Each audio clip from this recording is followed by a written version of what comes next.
Hello everybody, this is Tyler here once again from the Character Workshop, and today we're going to talk about a fantastic return of a famous sci-fi series. So, over the past several years since I've been doing It Came From England, I have done at least 1 or 2 episodes per season where I've talked about basically in a Doctor's era of Doctor Who, basically. For anybody who doesn't know, feel free to check out the previous videos I've done on this for more info. The only minor exception, of course, was last season where I talked about the Doctor Who TV movie with Paul McGann. But seeing that kind of was his only televised story, it kind of made sense for me to just do a review of the TV movie in favor of that. But 9 years have passed since the TV movie debuted, and Doctor Who is now finally back on the airwaves with a revival of it, which has heavily changed its format since the classic series, which, I might as well explain this before I get into any details on this new era of Doctor Who that we're going to be talking about for the next few seasons of It Came From England, depending on how many seasons those will be.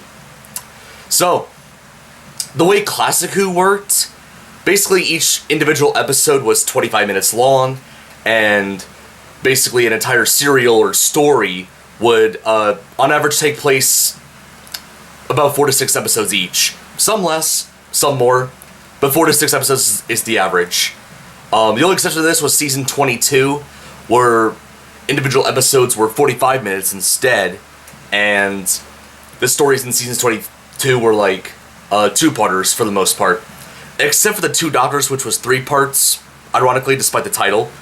But yeah, for the most part, classic Doctor Who episodes were basically 25 minutes long. Modern Who, on the other hand, has changed that whole format, so now each episode is 45 minutes long instead of, the 25 that the classic series was. And unlike Classic Who, where each individual episode basically equals a story in 4 to 6 parts, Modern Who is completely different. Basically, the episodes, most of the episodes at least, are just one story, one 45-minute story. There are a few exceptions, which we'll get into when I talk about the first, modern series Doctor. And of course, that would be the 9th Doctor, played by the wonderful, I would have said fantastic, but I would have, made that joke way too often in this episode, Christopher Eccleston. So, the 9th Doctor, played by Christopher Eccleston, lasted for basically 1 year. And that 1 year was basically Series 1 of the modern Doctor Who series, which lasted between March 26th, 2005, all the way up until June 18th, 2005. And for the reason why it only he was only on the show for one series, it was basically in his contract that he was only going to be there for a single year, because at the time it was uncertain whether the show would continue beyond, just that one series. And since it ended up, exceeding those expectations by a lot, it was kind of already at the time too late for, them to keep Eccleston on the team, and, hence why he regenerated at the very end of Series 1 of Doctor Who. But speaking of the era of Doctor Who, we have the 9th Doctor, played by Christopher Eccleston, who basically, throughout the course of Series 1 of Doctor Who, and even many, many portions of the modern series afterwards, it's been brought up that in between the events of, the TV movie and Series 1 of Doctor Who, there was a time war that happened between the Time Lords and the Daleks, which, were, for a while, thought to have been entirely wiped out, but we will see if that's really true when I get further into the details there. And in the series, he does meet his first modern series companion, Rose Tyler, played by Billy Piper? What the hell am I saying? Billy Piper! I'm so sorry, Billy, if you're watching this. And basically, throughout the course of Series 1, she basically traveled in the TARDIS alongside the 9th Doctor.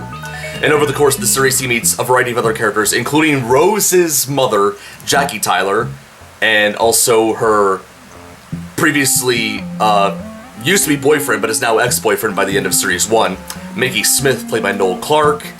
And also, near the end of Series 1, he also meets a character named Captain Jack Harkness, played by John Barrowman. My apologies for the change of lighting. Apparently the clouds chose not to show up around this time. So, since I brought up that, Eccleston only had one series that's his doctor. We're gonna kind of talk about like each individual episode briefly of Series 1 of Doctor Who. And the first episode being Rose, which of course introduced basically the Doctor, Rose, Mickey, and Jackie, and basically what the modern show would be like, and obviously what Series 1 would be like as a whole. And in this story, they basically brought back the Nestine Consciousness and the Autons, who were previously seen in Spearhead from Space and Terror of the Autons with the Third Doctor, played by Jon Pertwee. And basically, after destroying them, Rose basically decides to travel with the Doctor, and this leads into the next episode, which is the end of the world, where the Doctor takes Rose to the year 5 billion, which was basically when Earth is basically about to die.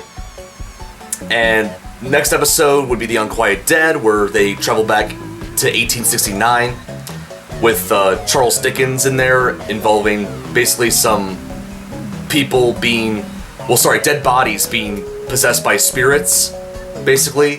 Pretty creepy story for, like, you know, the very first, like, historical episode of the modern show. And in the first two-parter of Modern Who, we have Aliens of London in World War III, which involved basically a rogue group of aliens named the Slitheen, who basically take control of the British Parliament in order to basically cause the whole entire Earth to go to war at one another. And basically they were doing this just for profits, which of course, you know, the Doctor would end up stopping by basically having Mickey hack into the computer to basically nuke that entire building that all the Slitheen members were in. But yeah, there's that, and then the next episode afterwards would be Dalek, which, you know, if you couldn't tell from the title of the episode, brings back a very familiar foe that the Doctor's had over the years, the Daleks, or in this case, one Dalek, who was in basically a museum in 2012 in Salt Lake City, Utah. Basically, keep in mind, this show is 2005, so of course 2012 at the time was a future year. And basically, after Rose brought back the Dalek by basically touching it, the Dalek, you know, comes back to life and starts, like, attacking, you know, all the people that were in the museum. And through the process, also just kind of questions its existence and, you know, the fact that it, like, feels like emotions and pain and stuff, to the point where it ends up, like, destroying itself at the very end. And afterwards, the Doctor and Rose leave. However, they are joined by somebody named Adam Mitchell, played by Bruno Langley. Might have mispronounced his last name. But anyways, next episode will be The Long Game, where they travel to the year 200,000 in a space station called Satellite 5, which basically was run by an editor and a monster by the name of the Jaggerfests. And basically, after stopping those two, the Doctor and Rose, you know, travel back. However, the Doctor sends Adam back to his normal time, since Adam was basically trying to send information about, you know, what he found out in Satellite 5 all the way back to his home time in 2012. And next episode will be Father's Day, kind of a more, like, a little bit sad episode where Rose wanted to go back in time to see her dad, and, you know, accidentally, not by accident, but prevented him from, like, getting hit by a car, which, you know, ended up, like, causing, you know, a whole lot of, you know, stuff to happen, and also was responsible for breeding, like, an alien species named the Reapers to attempt to, you know, consume everybody in there. And, you know, it's up to the Doctor and Rose, and I guess to a certain extent Pete, to, you know, basically fix, you know, time itself, basically. And then the next two episodes are another two-part episode, The Empty Child and The Doctor Dances, where basically Rose and the Doctor travel back to World War II during the Blitz in London. And basically they are joined by Captain Jack Harkness, and basically the story involves, like, a mysterious young boy with a gas mask who keeps crying out for his mommy, which also, after part one, it ends up being that, like, other people have had this condition too and have also started saying the same thing. Eventually this was fixed when Nancy, the girl that, you know, the Doctor, Rose, and Captain Jack meet during the story, basically, like, comforts the child who was kind of responsible for this, and basically everything gets back to normal, leading to one of the more, like, happiest moments, I would say, in Doctor Who, where the Doctor, praises that, like, yes, everybody lives, because, prior to this story, it's not often that, like, anybody gets saved during Doctor Who stories. Like, there's always going to be one casualty, at least, but in this instance, the Doctor and everybody else were able to save, everybody. Then we get to the next episode, Boomtown, which takes us back to, present-day Earth at the time, and basically one of the remaining Slitheen people, who was disguising as Margaret Blaine, survived the whole explosion that happened in Aliens of London World War III, and basically she had her own plan to try to make a nuclear plant to open a rift to destroy Earth, and of course this was eventually stopped by the Doctor and his crew, and basically at the end she was kind of restored back to being an egg, which kind of gave her a second chance at life to, like, not be kind of this greedy, like, power hungry person that she was back when, she was alive. Then the last 2 episodes of Series 1 were Bad Wolf and Parting of the Ways, another 2-parter, which basically solved a whole mystery of Bad Wolf, which was a recurring quote that was seen throughout Series 1 of Doctor Who.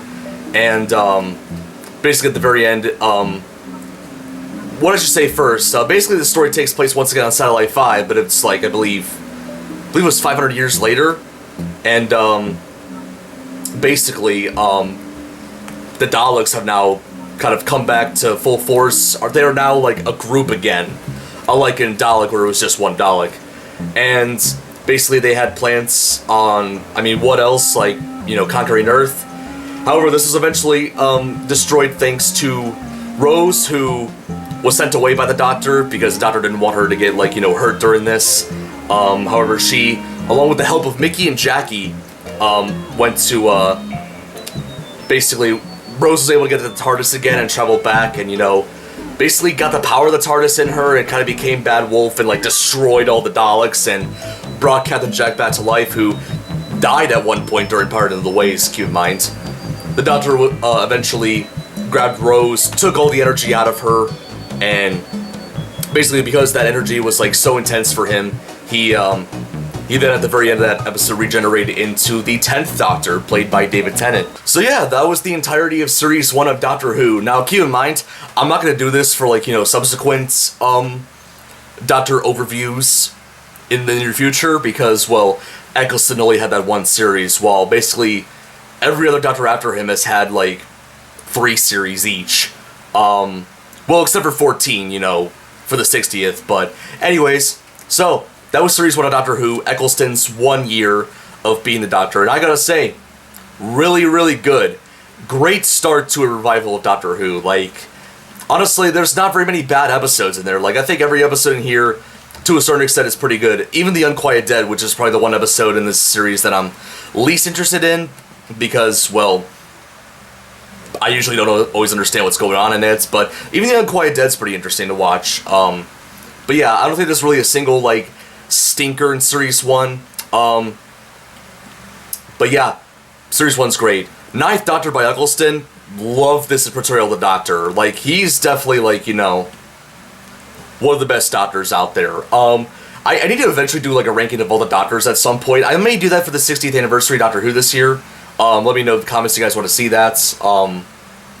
But Eccleston, I gotta say, great actor. Definitely a lot of, like, very serious, intense moments, like, especially with the Daleks. Like, you could definitely see, his more, like, angriest side when he was, like, encountering the Daleks. Especially in that one scene in Dalek where, like, the Dalek, who, basically destroyed all those guards, told the Doctor that he doesn't know what to do, and the Doctor's like, I'll tell you what to do. Kill yourself. And the Dalek is like, but the Daleks must survive. And the Doctor's like, there's no points. There's nothing left for you to do. Why don't you just get rid of the universe of your Earth? Get rid of the universe of your filth. Why don't you just die? And then the Dalek just silent for a little bit and then says to the Doctor, you would make a very good Dalek. And it just makes you like, whoa. Like, that Dalek kind of like roasted the Doctor in a way when you really think about it. But yeah, besides that, he also had some really, like, fun moments in there as well. Especially in his, like, first episode where he meets Rose for the first time. He asks her, what's her name? And Rose is like, Rose? And then the doctor's like, I'm the doctor. Nice to meet you, Rose. Run for your life. Before, you know, this building ends up being destroyed, you know, with all the autons in there. And there's several others throughout Series 1 I can really talk about, especially that dinner scene with him and the slithing Margaret Blaine in Boomtown. That was really funny.